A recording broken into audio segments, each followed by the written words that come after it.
Redditors, what started off as a small lie, but then snowballed into this is my life now. My freshman year of college, I was walking around campus when a very friendly looking girl waved at me. I'm awkward, so of course I waved back. The next week, the same thing.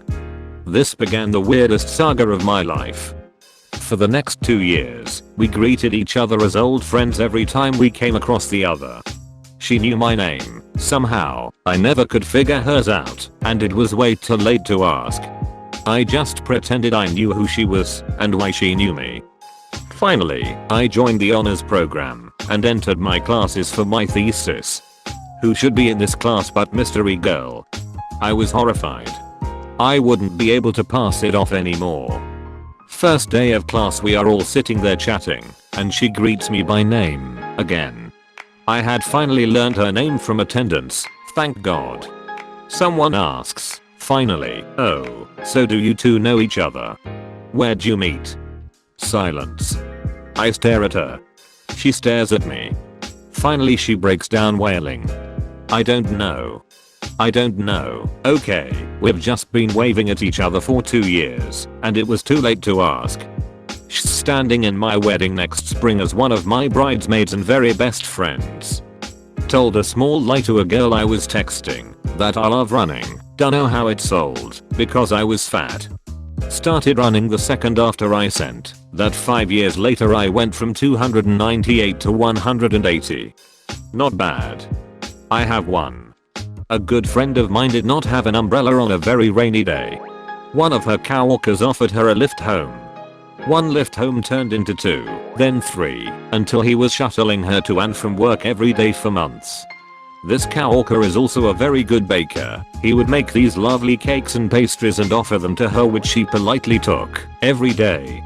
Then one afternoon, on her way home, he stops and picks up his parents. He happily introduces her as his girlfriend. She was shocked by this title, to say the least. They proceeded to invite her to a family gathering over the long weekend to meet everyone. His parents, they were so nice. She accepted because she didn't have the heart to embarrass the guy. She went to the gathering, met with other family members, and he kept introducing her as his girlfriend. She never worked up the nerve to correct or stop him. Long story short, they are now married. I was homeless, sleeping under a bridge in Charlotte near the music factory. I needed a job, so I dressed as best I could, which wasn't very well, walked into a bar on 7th, and lied about my work experience. They gave me the job. I started working that day. They paid me cash after every shift. I worked there for 3 years, became the manager, and now I love cooking. Never cooked a day in my life up till that point. A lady, in her 50s, who was acting as the kitchen manager trained me. She knew I lied, but she also knew I was in trouble. I couldn't even cut a tomato. She saved my life. She didn't tell anyone, and kept training me, even though sometimes I'd piss her off, but I always tried to do better. I got an apartment a month into the job using another cook to call the apartment and let them know how much I get paid, cause they wanted that for some reason. I was getting paid $11 under the table, so nothing was on record, which is why he had to call. I worked as a line cook immediately. It was overwhelming. I'm not from the city and the work was fast paced. I would study on my time off by watching YouTube and cooking at home. I was dating a girl and I met her parents. I was a freshman in college seeking my physics degree. When I met her dad, he asked me why in the world I would go into physics when it is a difficult field to get work in.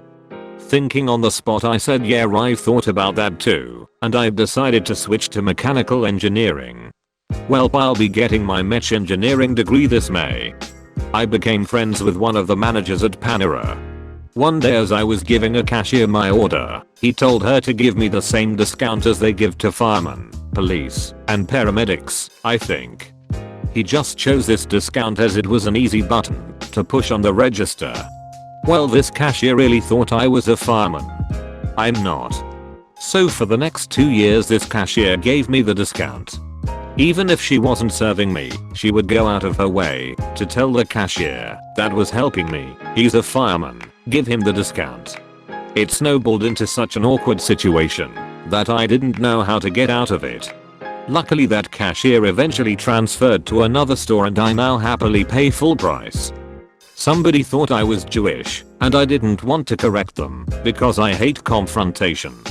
So now everyone in the school thinks I'm Jewish and my homeroom got me a Passover card signed by everyone. My brain told me it was time to stop, but I didn't want to ruin the thought of the gesture.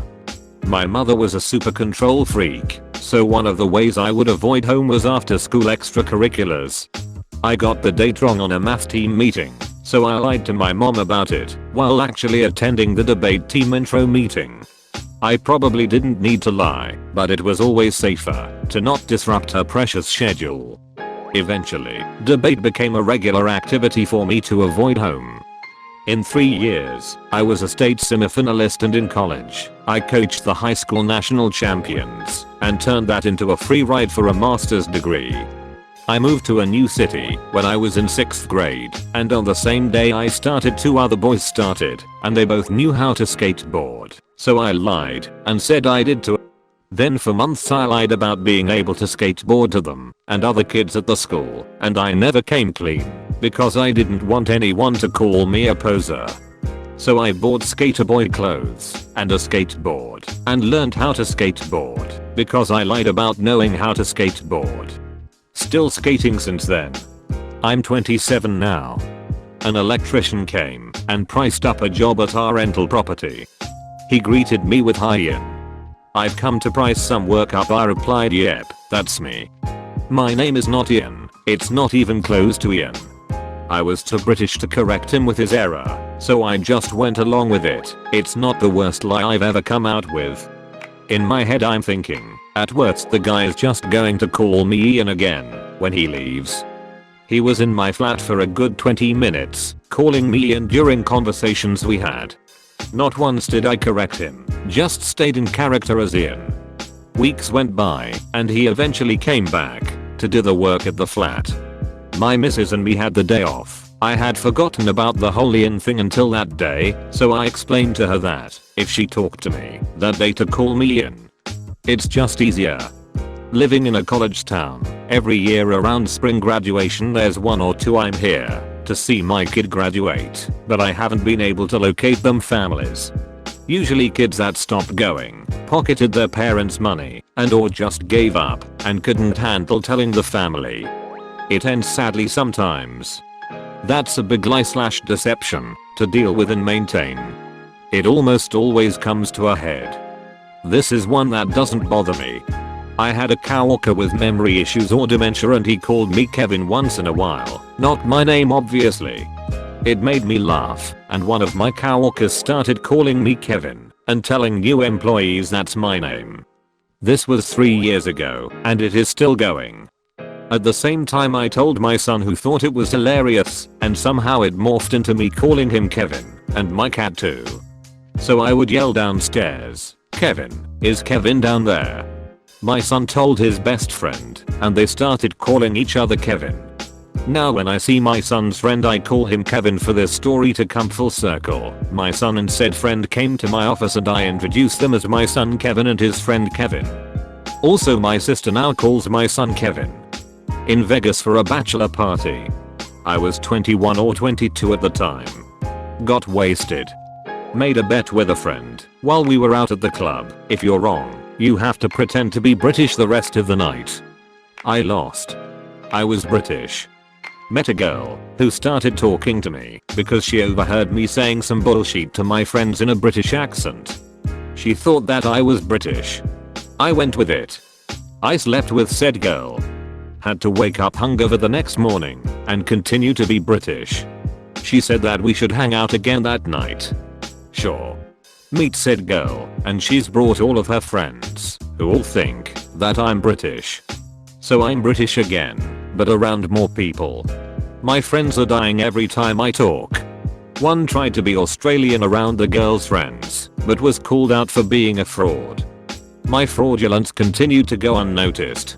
Had to answer all kinds of questions about my life and childhood. I had never been to the UK.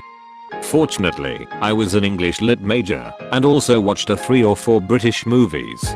Mostly Monty Python. Thus, I was more or less an expert on all things British. I got tired of doing the accent. So I started saying deliberately incorrect things about England to see if someone would call me out, more fun than randomly admitting it. Turns out that 21-year-old American women are too dumb to know a ducking thing about England, so they were incapable of pointing out my bullshit.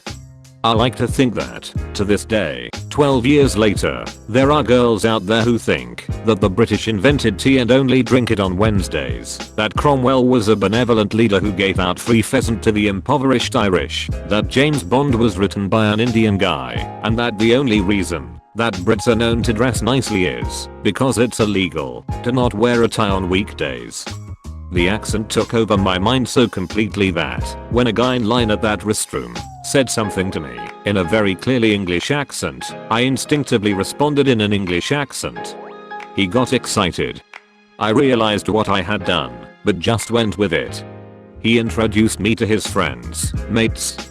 They mentioned that they couldn't pinpoint where I was from. I told them my mom was American and I lived half my life in Maine. Bullshit, and that's why I have a strange accent. They went with it. Brought the Brits back to our group. So now I had British homies. My friends couldn't believe it. I've entered British level 5000. So many level ups in so short a time. Duck that girl again. Even talked dirty to her. Didn't know how to talk dirty Britishly. I said I've come instead of I'm coming. Thought that the present perfect made dirty talk sound more British than the standard present continuous. I laughed at my own bullshit. The British are coming, indeed. I admitted to her the next day that I wasn't British. She didn't believe me and refused to accept that I was American. So duck it, I was British for another half a day.